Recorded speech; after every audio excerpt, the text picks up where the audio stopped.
আজকে আমার রেসিপি পালক মাশরুমের অনেক রেসিপি তো খেয়েছেন, একবার এভাবে পালক দিয়ে মাশরুম রেসিপিটি ট্রাই করতে পারেন। এর স্বাদ কিন্তু মুখে লেগে থাকবে।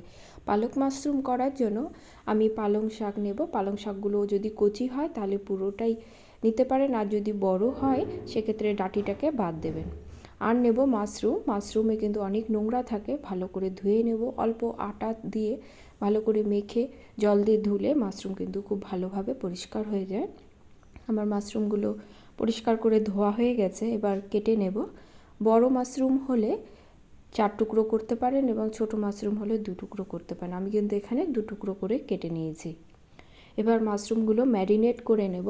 এর জন্য একটি পাত্রে নিয়ে নেব, দিয়ে দেব 1 চামচের মতো টক দই। দইটা কিন্তু খুব একটা টক নয়।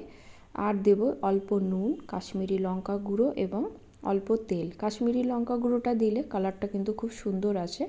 ভালো করে মেখে 10 মিনিটের মতো রেখে দেব। কড়া বসিয়ে দেব, দিয়ে দেব তেল।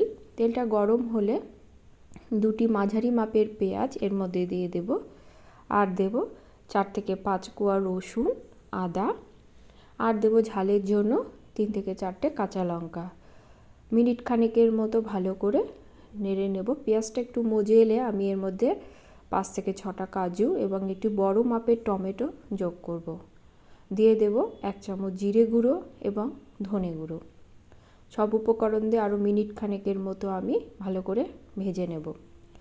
ঝুরি করে বানিয়ে রাখা পালং শাকটা এবার আমি এর মধ্যে দিয়ে দেব। মশলার সঙ্গে পালং শাকটা এপিট ওপিট করে নেব।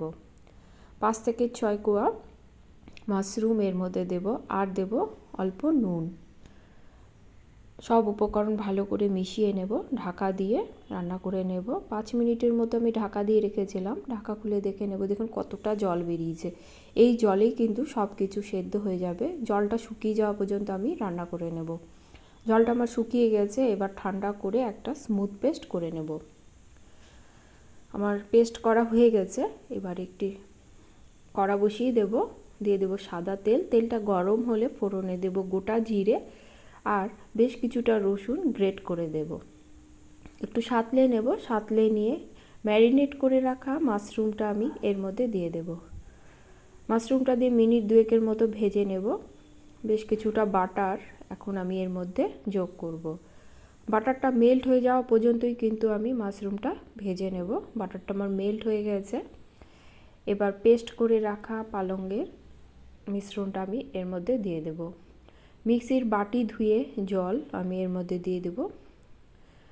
আমি কিন্তু এক্সট্রা জল আর ব্যবহার করব না, এই জলেই রান্নাটা হবে এবং গ্যাসের ফ্লেমটা ধীরে ধীরেই করে নিয়ে আমি কিন্তু রান্নাটা করব।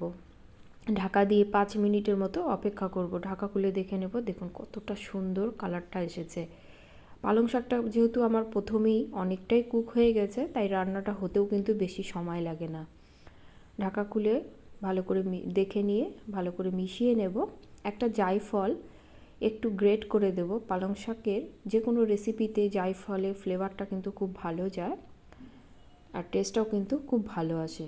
জায়ফলটা দিয়ে ভালো করে মিশিয়ে নিলে এই পালং মাশরুম রেডি। এই রেসিপিটি ভালো লাগলে বাড়িতে তৈরি করার অনুরোধ রইল এবং ভিডিওটি ভালো লাগলে লাইক, কমেন্ট এবং সাবস্ক্রাইব করে পাশে থাকবেন এই অনুরোধ রইল। আজ তাহলে এ পর্যন্তই। সকলে ভালো থাকবেন। ধন্যবাদ।